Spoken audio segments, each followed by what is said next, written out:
तो भागो तुरंत तजऊं यह सहला, तुरंत भाग जाऊंगा, वो हमको पकड़ नहीं पाएंगे। भागने में बड़ा कुशल था। किंतु हमारे हनुमंत लाल जी महाराज ब्राह्मण का वेश बना करके आए, श्री राघव के सामने प्रकट हुए। कठिन भूमि कोमल पदगामी, कवन हेतु बन विचरो स्वामी, कि तुम तीन देव मां कोई। मुझे ऐसा लगता है त्रिदेव में आप कोई हैं। महाराज राम जी ने भी वैसे ही परिचय दिया। बाद में जब पहचान हुई तो गदगद हो गए और कहा कि महाराज एक बात कहूं, जीव यदि ईश्वर को भूल जाए तो कोई बड़ी बात नहीं, भूलने की आदत है, किंतु ईश्वर यदि जीव को भूल जाए तो बेचारा कहां जाएगा। हम यदि आपको भूल गए तो कोई बड़ी बात नहीं, हम नहीं पहचान पाए तो बड़ी बात नहीं है, किंतु आपने हमको नहीं पहचाना, मैं वही हूं। वैसे पुराणों में तो ये वर्णन है कि जब ये प्रकट हुए थे हनुमंत लाल जी महाराज, तो राम जी का जब प्राकट्य हुआ तो भगवान शंकर एक रूप में हनुमान जी के रूप में थे, दूसरे के रूप में मदारी बनकर गए अवध में। वर्णन है कवितावली रामायण में, पुराणों में भी वर्णन है। और ये बंदर हनुमान जी महाराज ले गए नचाने के लिए। तो इतना बढ़िया बंदर ने नाच नाचा कि राम जी का मन ललक पड़ गया, हमको तो बंदर चाहिए। तो मदारी से बंदर ले लिया गया था, हनुमान जी महाराज को ले लिया गया था। और तब तक कि हनुमान जी महाराज साथ में राघव के रहे जब तक विश्वामित्र जी महाराज नहीं आए।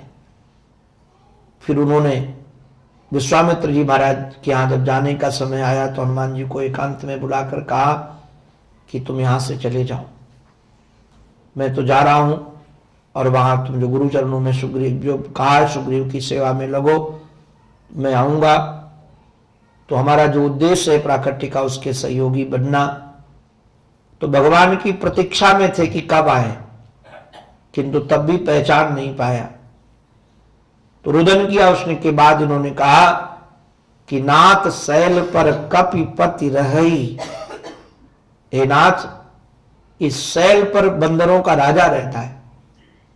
अच्छा, आप लोग इस बात को सब जानते ही हैं कि क्या उस समय सुग्रीव जी बंदरों के राजा थे? नहीं थे, भगोड़ा थे जी। भाई ने मार मार कर भगा दिया था। राजा क्या, कोई साथ में नहीं था, दो चार मंत्रियों को छोड़कर। किंतु हनुमान जी महाराज कहते हैं कि नाथ शैल पर कपिपति रही। इसका अभिप्राय क्या है? बोले मुझे पता है कि आप उसको कपिपति बना देंगे, और जैसे आप बन के राजा हो वैसे वो कपियों का राजा है। क्योंकि बात यह है, इनको पता था जब भगवान श्री राघवेंद्र सरकार को वनवास मिल गया और प्रातःकाल जब माँ के चरणों में वंदन करने के लिए गए तो माँ बोली, बेटा जल्दी तैयार करो, तैयारी हो, अभी तुमने बाल भोग भी नहीं किया, आज तुमको पद देना है। राम जी ने कहा, माँ मुझे पद मिल गया, पता ही नहीं चला। बोले हाँ, पिता दीन मोहि कानन राजू, मेरे पिता ने हमको जंगल का राज्य, ये नहीं कहा कि वनवास दिया है। हमको तो लगता है बोलना भी सीखना हो तो राम से सीखने लायक है। पिता दीन मोहि कानन राजू, पिता ने मुझे जंगल का राज्य दिया है। बोले यदि आप जंगल के राजा हो तो बंदरों के राजा सुग्रीव है। तेईसन नाथ मैत्री कीजे, अभय जानते, महाराज उसको भयभीत जानकर अभय कर दीजिए उससे। हमारे एक महात्मा कहते थे, श्री लखनलाल जी ने कहा हनुमान जी को कि आप तो बड़े बुद्धिमान हो, किंतु एक बात बताओ, भयभीत वो है, सहयोग की उसको आवश्यकता है, और मैं उसके पास क्यों जाऊं? उसको आना चाहिए मेरे पास। आप हमको वहां क्यों ले जा रहे हो? जाकर के कहो ना सुग्रीव को कि राजाधिराज श्री राम जी महाराज आ गए हैं, तो पहले आए, प्रणाम करे, स्वागत करे, फिर राम जी वहां चलेंगे। आप इनको क्यों ले जाना चाहते हो? बोले मेरा मानस ये है कि मित्रता का प्रस्ताव उसकी तरफ से ना आए, आपकी तरफ से आए। क्यों? मित्रता की आवश्यकता उसको है और हमको तो है नहीं, तो हम क्यों कहें कि मित्र बनो? और नर का मित्र नर होता है, कोई बानर थोड़ी होता है। आप मित्र क्यों बनाना चाहते हो, इनकी तरफ से क्यों। हनुमान जी महाराज ने एक बड़ी रसीली बात कही और हमको ये भाव बहुत प्यारा लगता है। हनुमान जी महाराज ने कहा कि यदि आप मित्र उनको बनाओगे ना तो कभी भी आप उनको छोड़ोगे नहीं, और जीव आज मित्र बनाता है कल छोड़ देगा, जीव का स्वभाव है। आज कहेगा कि आप जब हृदय पवित्र होता है तो कहता है आपके अतिरिक्त कोई हमारा नहीं है, और जहां माल मिल गया तो तुम किस खेत की मूली हो पहचानता भी नहीं है। जीव का तो स्वभाव ऐसे ही है। उनको एक भाव बड़ा रसीला लगता है, आप लोग उस भाव से परिचित है। जब श्री राघवेंद्र सरकार केवट की नाव पर बैठ गए तो केवट ने विचार किया। केवट ने विचार ये किया कि हमसे परेशान तो बहुत हो गए हैं, क्योंकि हमने सब क्रियाकर्म अपने माता पिता का करवाया, सबका करवाया था, और परेशान हो गए तो दोबारा हमारी नाव में तो कभी ये बैठेंगे है नहीं, तो कम से कम जो मौका मिला है उसको मत छोड़ो। तो नाव उस तट पर पहुंची तो केवट ने तुरंत घुमा दिया। जो घुमाया तो लखनलाल जी की आंखें घूमी कि उतारे बगैर कैसे घुमा दिया।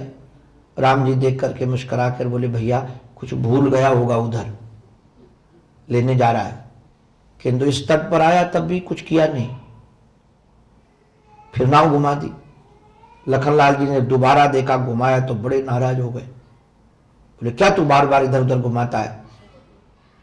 केवट ने कहा तुम्हारे बाप की कसम खाई है कुछ उतराई नहीं लूंगा, फिरे में घुमा रहा हूं उसके बाद शोर मचाते हो।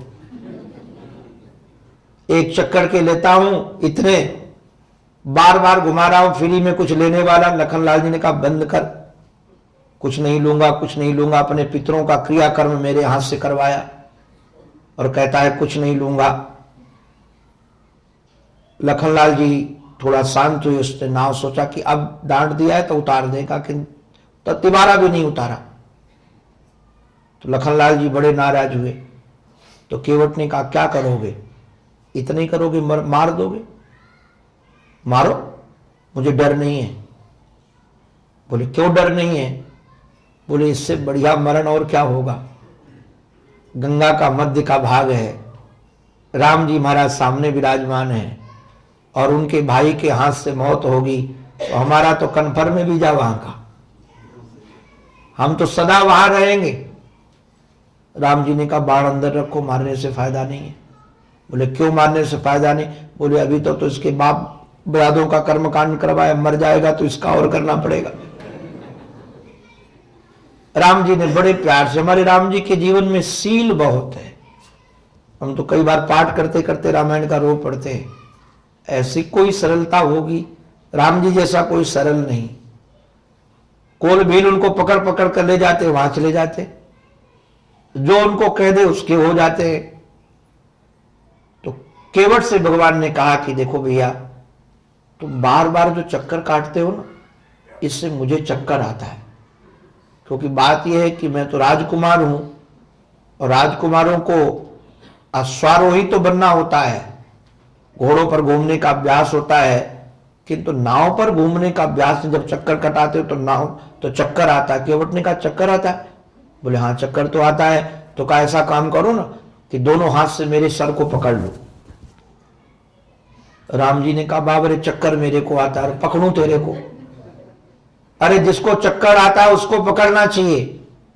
केवट ने चरण पकड़ करके कहा कि राघव ये जीव कब पकड़ेगा कब छोड़ देगा इसका कोई भरोसा नहीं है।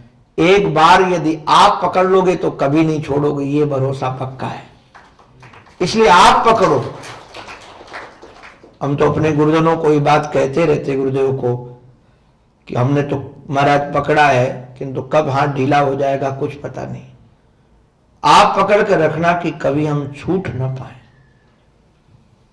इसलिए हनुमंतलाल जी महाराज जानते थे कि यदि सुग्रीव को राम जी पकड़ेंगे तो कभी नहीं छोड़ेंगे, और राम जी ने कभी छोड़ा नहीं।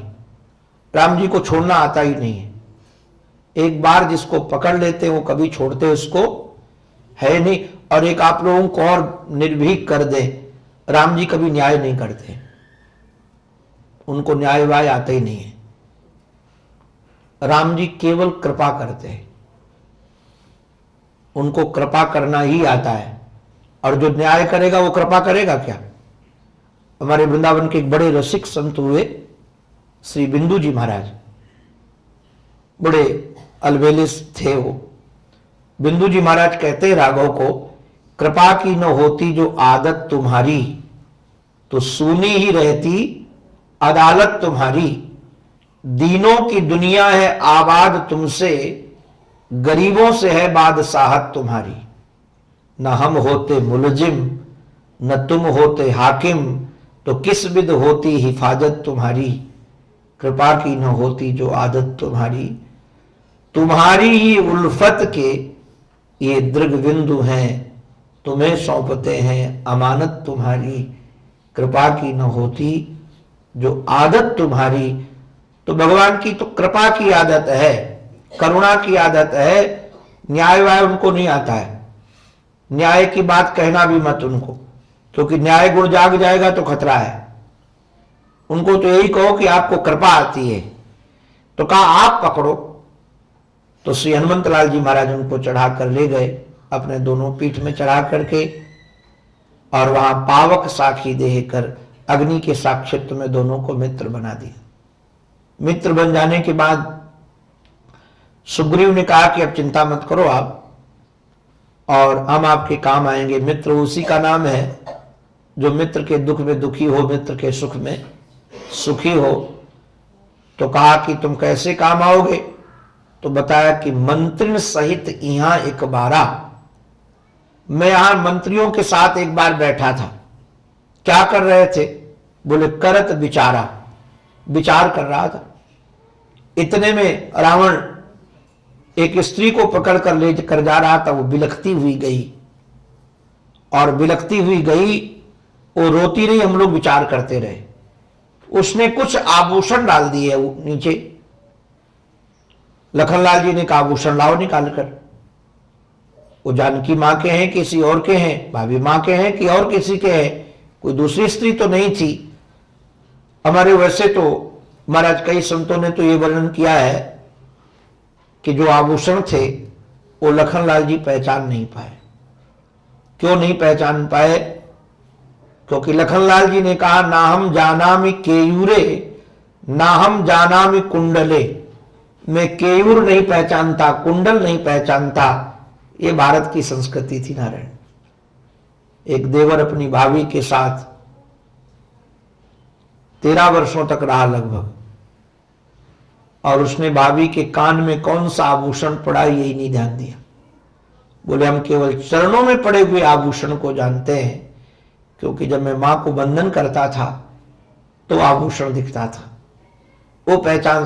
तो हमारे संतों ने कहा कि चूड़ियां डाली थी, निकाल कर चूड़ी डाल दी। जो चूड़ी डाली तो लखनलाल जी ने देखा तो कहा ठीक किया है। क्या ठीक किया है? बोले जो स्त्री कोई क्रंदन करती रही, बचाओ बचाओ करके चिल्लाती रहे, और वो व्यक्ति सामने बैठकर विचार करता रहे, रक्षा ही न करे, ऐसे आदमी को तो चूड़ी ही पहनाने लायक है। सच बात भी है। कैसा पुरुषत्व है भाई? कोई स्त्री क्रंदन करती रहे कि हमको बचाओ और बचाओ, ये विचार ही करते रहे, विचार बचाया जाए कि ना बचाया जाए, अमुक किया ना जाए कि क्या किया जाए। इसलिए महाराज किष्किंधा कांड में विचार ही होता है, वो विचार करते कार्य नहीं करते। और लंका कांड में कार्य होता है। जब राम जी सेना लेके पहुंच गए तो महाराज रावण ने तुरंत आपातकालीन बैठक बुलाई मंत्रिमंडल की। सब लोगों को लगा कि वाह, मंत्रियों को बहुत मानता है। वो मानता किसी को नहीं था, केवल धोखा देता था लोगों को। अब मंत्रियों सब मंत्री बैठे हुए थे, सबसे कहा कि एक बात बताओ आप लोग, एक मनुष्य सेना लेकर बंदरों की आ गया है, क्या करना चाहिए? तब तक महाराज मंत्रिमंडल तो सब जानते थे इसको ठकुर सुहाती अच्छी लगती है, इसको ठकुर सुहाती अच्छी लगती है, इसकी जो प्रशंसा करे उसी को ये सम्मान देता है। तो एक मंत्री जी उठ करके बोले इसमें क्या विचार करने की जरूरत है? क्यों? बोले बानर भालू आहार हमारा, ये बंदर और भालू तो हमारे आहार है, भोजन है, तो का करी विचार करने की जरूरत नहीं, सब मैं खा जाऊंगा। तो रावण का एक बेटा बैठा था जो प्रसन्न भगवान का भक्त था, वो खड़े होकर बोला, श्रीमान जी, जब एक बंदर आकर पूरी लंका उजाड़ कर चला गया तब क्या भूख नहीं लगी थी? क्या हो गया था? उसको क्यों नहीं खा गए? रावण ने कहा, चुप रहो, तुमको बोलना नहीं आता, तुम मंत्रिमंडल में रहने लायक नहीं हो, क्योंकि उसको तो प्रशंसा ही पसंद थी। बोले कोई जरूरत नहीं विचार की, सब खा जाएंगे। तो आप जानते हैं जहां केवल कार्य होता है बिना विचारे हुए, वहां लंका कांड होता है, अर्थात झगड़ा ही होता है। और जहां हम लोग विचारते ही रहते हैं केवल ये करें कि न करें, उसके जीवन का विकास नहीं होता है। विकास उसी व्यक्ति के जीवन का होता है कि विचार करके कार्य की प्रणाली को स्वरूप दे देना चाहिए। ये नहीं कि सालों विचार करते रहिए इसका फल ये होगा। कई लोग होते हैं महाराज, कई लोग तो इतना लंबा विचार करते हैं, सेक्शनली लोग। मैं एक जगह पढ़ रहा था, एक व्यक्ति था, बड़ा गरीब था, तो संयोग ये बना कि वो मजदूरी करता था। एक बड़ा व्यापारी मिल गया घी का घड़ा लेकर के जाने के लिए। उसकी 2 रुपए, पुराने समय की बात है, 2 रुपए में सौदा तय हुआ। 2 रुपए में सौदा तय हुआ कि वहां से वहां तक लेकर जाना है। जो लेकर चलने लगा तो उसने सोचा 2 रुपए मिलेंगे, ये विचार है उसका, तो 2 मुर्गी के अंडे लाऊंगा, फिर वो अंडे फूट जाएंगे तो बच्चे निकलेंगे, फिर कई मुर्गियां हो जाएंगी, उनके अंडे बेचूंगा, फिर एक भैंस लाऊंगा, फिर भैंस से दूध होगा, तो दूध हो जाने के बाद उसको बेच करके फिर और व्यापार बढ़ाऊंगा, फिर बढ़िया सा मकान बनाऊंगा, फिर विवाह हो जाएगा।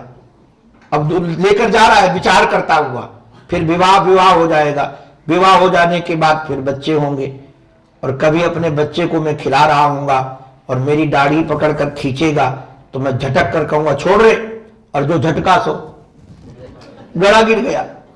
अब घड़ा टूट गया, सेठ बड़ा नाराज। सेठ नाराज होकर कहा, बाबरे तूने घड़ा फोड़ दिया? तो उससे एक चिल्ली बोला, क्या घड़ा फोड़ दिया? तेरा तो घड़ा फूटा, मेरा तो पूरा संसार ही फूट गया। अब न 2 रुपया मिलेगा, न घर बनेगा, न विवाह होगा, हमारा तो सब कुछ चौपट कर दिया तुमने। ये जो सेक्सुअलिस्ट महाराज ऐसे विचार करते रहे, ये होगा, इतना रुपया वहां डाल देंगे तो फिर ये हो जाएगा, फिर ये हो जाएगा। अरे कार्य तो करो भाई, केवल विचार ही सोचते रहोगे ऐसे से ऐसा हो जाएगा। और श्री हनुमंतलाल जी महाराज के जीवन की सुंदरता नारायण ऐसी है कि वह कार्य भी करते हैं, विचार भी करते हैं। तरु पल्लव, जब वहां पहुंचे हैं, तरु पल्लव मां रहा लुकाई, करई विचार, करो का भाई विचार करता है कि मैं क्या करूं। आप देखिए यात्रा करते हैं तब भी विचार करते हैं, बड़े लोगों से पूछते भी हैं कि हमारा कर्तव्य क्या है, हमें क्या करना है, और यह पूछ करके यात्रा प्रारंभ करते हैं। तो हम लोगों के जीवन में भी पहले विचार हो और विचार के पूर्वक कार्य हो, बिना विचारे कोई कार्य न हो। हमारे महाराज जी ने तो एक बात और भी बहुत अच्छी कही, ये वाणी के लिए है। महाराज जी हमारे कहते थे बोलने के पहले विचार कर लो कि वाक्य में बोलूंगा तो उसको कैसा लगेगा। अगर ये विचार करके आप बोलो तो निश्चित रूप से आपकी वाणी से कभी कठोर नहीं निकलेगा। हम जब बिना विचारे बोलते हैं, बिना विचारे सोचते हैं, इसलिए सब विचार पूर्वक होना चाहिए, और विचार पूर्वक जब कार्य होगा तो आपका जीवन सुंदर बनेगा।